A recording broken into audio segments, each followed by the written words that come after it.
राधे राधे दोस्तों। आज मैं आपको सावन के आखिरी सोमवार की कहानी सुनाने जा रही हूँ।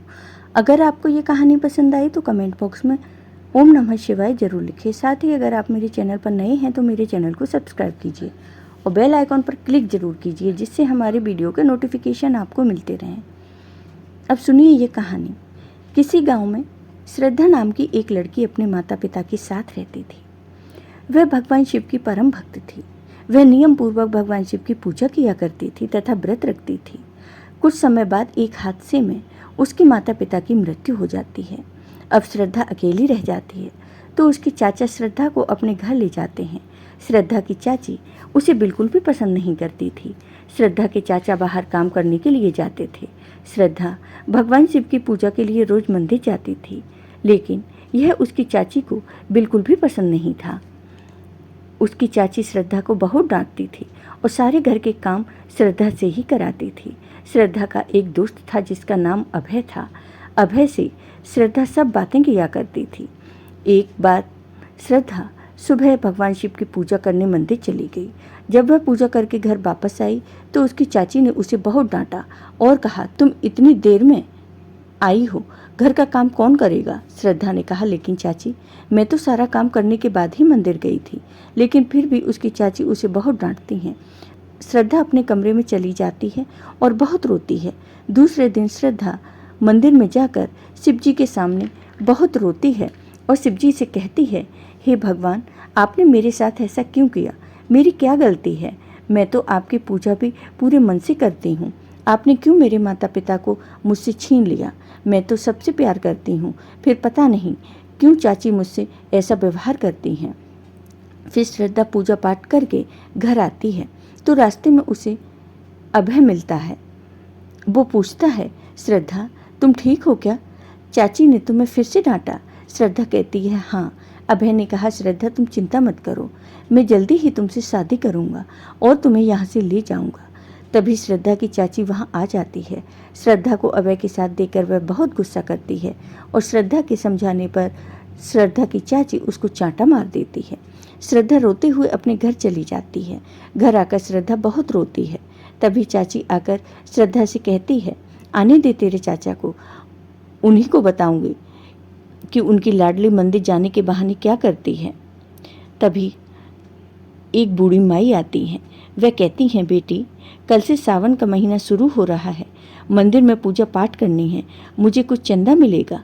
तो श्रद्धा की चाची बूढ़ी माँ को अंदर बुलाती हैं और पैसे लेने के लिए अंदर चली जाती हैं। तभी बूढ़ी माँ श्रद्धा को उदास देखती है तो श्रद्धा से पूछती है, क्या हुआ बेटी, उदास क्यों हो? तुम तो शिव भक्त हो, तो उन पर विश्वास रखो। तब श्रद्धा कहती है, आपको कैसे पता? तब वह बूढ़ी माँ कहती हैं, मुझे सब पता है कि तुम्हारी चाची तुम्हें परेशान करती हैं और तुम किसी से शादी करना चाहती हो। तब श्रद्धा कहती है, आपको ये सब कैसे पता? तब बूढ़ी माँ कहती हैं, उसे छोड़ो, मैं तुम्हें जो बताऊं तुम वो करना, तो तुम्हारी सारी परेशानियां दूर हो जाएंगी। श्रद्धा कहती है, क्या करना है मुझे?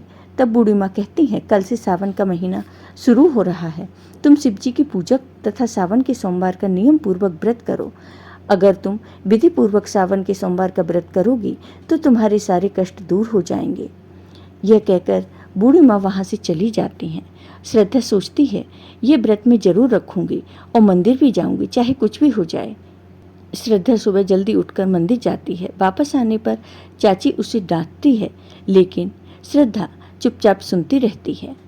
चाची कहती हैं, कल से तेरा मंदिर जाना बंद, अब तुम मंदिर नहीं जाओगी। अब श्रद्धा घर पर ही भगवान शिव का पूजा पाठ करती है। वह शिव जी के पूजा पाठ में ही अपना समय बिताती है। श्रद्धा सावन के सोमवार का व्रत भी रखती है। इसी तरह धीरे धीरे सावन का पूरा महीना निकल जाता है और श्रद्धा नियम पूर्वक भगवान शिव का व्रत और पूजन करती है।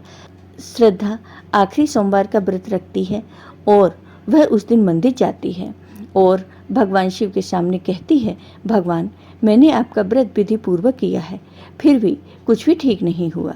तभी मंदिर में अचानक उसके सामने वही बूढ़ी माँ आती हैं। वह बूढ़ी माँ अपने असली रूप में आती हैं। वह बूढ़ी माँ कोई और नहीं, पार्वती माँ थी।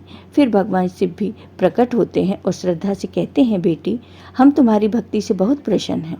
श्रद्धा माता पार्वती और भगवान शिव को प्रणाम करती है और भगवान के दर्शन पाकर बहुत खुश होती है। तब माँ पार्वती कहती हैं, जाओ बेटी, अब तुम्हारे जीवन में कोई कष्ट नहीं आएगा और तुम्हारा विवाह भी अभय के साथ ही होगा। यह कहकर भगवान शिव व माता पार्वती अंतर्ध्यान हो जाते हैं। फिर श्रद्धा अपने घर वापस आती है। उसके चाचा भी आ जाते हैं तो चाची श्रद्धा की बहुत बुराई करती है। तब चाचा कहते हैं, मैं जानता हूँ कि तुम कैसी हो और श्रद्धा बेटी कैसी है। चिंता मत करो श्रद्धा बेटी, मैं तुम्हारी शादी अभय से ही कराऊंगा। और कुछ दिनों बाद श्रद्धा की अभय से शादी हो जाती है और भगवान शिव की कृपा से श्रद्धा खुशी खुशी अभय के साथ रहने लगती है। जय हो भगवान शिव की। आपको ये वीडियो पसंद आया हो तो कमेंट बॉक्स में कमेंट करके ज़रूर बताइए। साथ ही मेरे वीडियो को ज़्यादा से ज़्यादा शेयर करिए। धन्यवाद दोस्तों।